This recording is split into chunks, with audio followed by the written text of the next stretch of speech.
സ്നേഹമുള്ളവരെ, പുതിയൊരു വീഡിയോ ആയിട്ട് ഞാൻ വീണ്ടും നിങ്ങളുടെ മുമ്പിലേക്ക് എത്തുകയാണ്.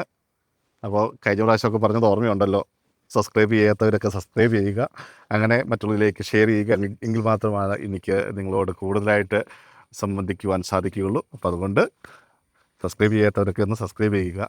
വളരെ രസകരമായ ടോപ്പിക്കുമായിട്ടാണ് ഓരോ ആഴ്ചയും ഞാൻ നിങ്ങളുടെ മുമ്പിലേക്ക് എത്തുക. അപ്പോൾ വചന വിചിന്തനം എന്നതിനേക്കാൾ ഉപരി നമ്മുടെ ജീവിതത്തിൽ നടക്കുന്ന ചില സംഭവങ്ങൾ എടുത്ത് കാണിക്കുക. അതിലൂടെ എന്ത് സന്ദേശമാണ് നിങ്ങളുമായിട്ട് പങ്കുവയ്ക്കാൻ പറ്റുക, അത് നിങ്ങളോട് പങ്കുവയ്ക്കുക. അതാണ് എൻ്റെ വീഡിയോസിൻ്റെ എല്ലാം ഉദ്ദേശം. അപ്പോൾ അതുകൊണ്ട് സബ്സ്ക്രൈബ് ചെയ്യാത്തവർ അല്ലെങ്കിൽ വെറുതെ കണ്ടിട്ട് പോകുന്നവരൊക്കെ ഒന്ന് സബ്സ്ക്രൈബ് ചെയ്ത് വയ്ക്കുവാൻ പ്രത്യേകം ശ്രദ്ധിക്കുക. അപ്പോൾ നമുക്ക് ഓരോ ആഴ്ചയും പുതിയ പുതിയ വീഡിയോയുമായിട്ട് നിങ്ങളുടെ മുമ്പിലേക്ക് വരാൻ സാധിക്കും. അപ്പോൾ മറ്റ് രീതിയിലേക്ക് ഇനി പോകാതെ നമ്മുടെ ടോപ്പിക്കിലേക്ക് വരാം. കഴിഞ്ഞ ദിവസം സോഷ്യൽ മീഡിയയിൽ വൈറലായ ഒരു വീഡിയോയെക്കുറിച്ചാണ് ഞാൻ നിങ്ങളുമായിട്ട് പങ്കുവയ്ക്കാൻ ആഗ്രഹിക്കുന്നത്. അത് പ്രത്യേകിച്ച് പറയാനുള്ളൊരു ടോപ്പിക് എന്ന് പറയുന്നത് സത്യസന്ധത എന്നതാണ്. കാരണം സുഭാഷിതങ്ങൾ 20:7 വളരെ വ്യക്തമായിട്ട് പറയുന്നുണ്ട്, സത്യസന്ധത പുലർത്തുന്ന നീതിമാൻ്റെ പിൻതലമുറകൾ അനുഗ്രഹിക്കപ്പെടും. അപ്പോൾ ആ ഒരു വീഡിയോ കണ്ടപ്പോൾ എൻ്റെ മനസ്സിലേക്ക് വന്നത് ഈ ഒരു വചനമാണ്. കാരണം സത്യസന്ധതയിൽ ജീവിക്കുന്ന ഒരു നീതിമാൻ്റെ മകനായിരിക്കണം അത് എന്ന് എൻ്റെ മനസ്സിൽ തോന്നിയ ഒരു കാര്യമാണ്. അപ്പോൾ ടോപ്പിക്കിലേക്ക് വരാം. കഴിഞ്ഞ ദിവസം കണ്ട ഒരു വീഡിയോയുടെ കണ്ടൻറ് ഇതായിരുന്നു. പട്ടാമ്പിയിൽ ഒരു മെഡിക്കൽ സ്റ്റോറിലേക്ക് 3 കുട്ടികൾ പോവുകയാണ്. അവർക്കൊരു അജ്മോള ആവശ്യമുണ്ടായിരുന്നു. അപ്പോൾ അതിന് വേണ്ടി അവർ കുറേ നേരം കാത്തിരുന്നു. പക്ഷേ മെഡിക്കൽ സ്റ്റോറിലെ ആ ഒരു വ്യക്തി ചിലപ്പോൾ ചായ കുടിക്കാൻ പോയതായിരിക്കും, അല്ലെങ്കിൽ ഭക്ഷണം കഴിക്കാൻ, എന്താണെന്നറിയില്ല, മെഡിക്കൽ സ്റ്റോറിൽ ആളുണ്ടായിരുന്നില്ല. അവർ കുറച്ച് നേരം വെയിറ്റ് ചെയ്തിരുന്നു.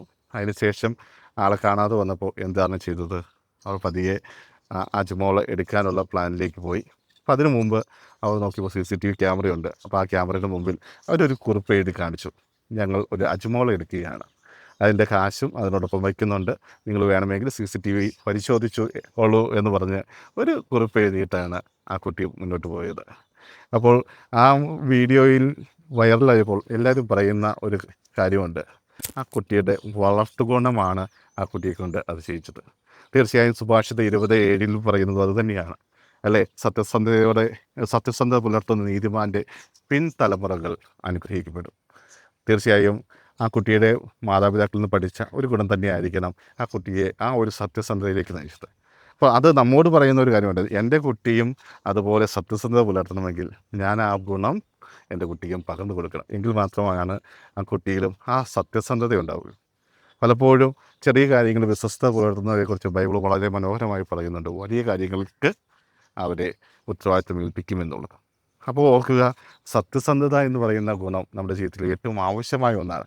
ഇവിടെ ആ കുഞ്ഞു മനസ്സിൽ പോലും ആ സത്യസന്ധത തോന്നിയിരുന്നാൽ വേണമെങ്കിൽ അവരുടെ എല്ലാം ആ CCTV ക്യാമറയിൽ മറഞ്ഞു നിൽക്കുന്ന രീതിയിൽ നിന്നുകൊണ്ട് അതിലുള്ള ഒരാൾക്ക് അതിൽ നിന്ന് എന്തെങ്കിലും എടുത്തു മാറ്റാമായിരുന്നു. അതല്ല അവർ ചെയ്യുന്നത്. അവർ 3 പേര് കൂടി ഒരു തീരുമാനമെടുത്തു. അവർ ഒരു കുറിപ്പ് എഴുതി. മാത്രമല്ല ആ പൈസ എടുത്ത് CCTVയിൽ കാണിക്കുന്നു കൂടിയുണ്ട്. ആ വീഡിയോ കണ്ടിട്ടുള്ളവർക്ക് നിങ്ങൾക്ക് കാണുവാൻ സാധിക്കും. അതിൽ ആ കുട്ടികൾ CCTVയുടെ മുമ്പിൽ ആ ഒരു കോയിൻ എടുത്ത് കാണിച്ച് ആ കുറിപ്പ് എഴുതിയതിൻ്റെ മുകളിലേക്ക് വെച്ചു കൊടുക്കുന്ന നല്ല മനോഹരമായ ഒരു ദൃശ്യം. പ്രിയമുള്ളവരെ, ഇതുപോലെയുള്ള വീഡിയോകൾ കാണുമ്പോൾ ചുമ്മാ കണ്ടു പോവാതെ അതിലുള്ള സന്ദേശം ഉൾക്കൊള്ളുവാൻ പരിശ്രമിക്കുകയാണെങ്കിൽ വളരെ നല്ലതായിരിക്കും. നമ്മൾ പലപ്പോഴും സോഷ്യൽ മീഡിയയുമായിട്ട് ഇരിക്കുന്നവരാണ്. പലപ്പോഴും സമയം കൊല്ലിയാക്കി മാറ്റുവാൻ നമ്മുടെ മുമ്പിൽ മറ്റ് ഉപാധികൾ ഉണ്ടാകണമെന്നില്ല. അങ്ങനെയുള്ള അവസരങ്ങളിൽ നിങ്ങൾ കാണുന്ന ആ വീഡിയോസിൽ ഒന്ന് ആലോചിച്ച് നോക്കുക, ഒന്ന് അല്പസമയം നിന്ന് ചിന്തിച്ചു, ഞാൻ കണ്ട ഈ വീഡിയോയിലൂടെ എന്ത് സന്ദേശമാണ് എനിക്ക് കിട്ടിയിട്ടുള്ളത്.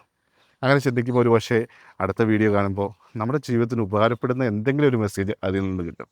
അല്ലെങ്കിൽ വെറുതെ കണ്ടുപോകുന്നതിൽ അർത്ഥമില്ല എന്ന് മനസ്സിലാക്കുക. ഇതുപോലുള്ള വീഡിയോസിന് പല കാര്യങ്ങളും നമ്മളുമായിട്ട് പങ്കുവയ്ക്കാനുണ്ടാകും. സമയം കൊല്ലിയായിട്ട് നമ്മൾ കാണുന്ന പല വീഡിയോസിലും നല്ല സന്ദേശങ്ങൾ ഒളിഞ്ഞിരിപ്പുണ്ട്. അത് കണ്ടെത്തുവാനുള്ള ഒരു മനസ്സ് നമുക്കുണ്ടാക്കുക എന്നത് ഏറ്റവും അത്യാവശ്യമായിട്ടുള്ളൊരു കാര്യമാണ്. അതുകൊണ്ട് ഞാൻ ഈ വീഡിയോയിലൂടെ പങ്കുവെച്ച ഈ ഒരു കാര്യം നിങ്ങളും കാണുമ്പോൾ നിങ്ങൾ ചിന്തിച്ചിരുന്നോ, ഇതിൻ്റെ പുറകിൽ ഒത്തിരിയേറെ കാര്യങ്ങൾ ഉണ്ടായിരുന്നുവെന്ന്?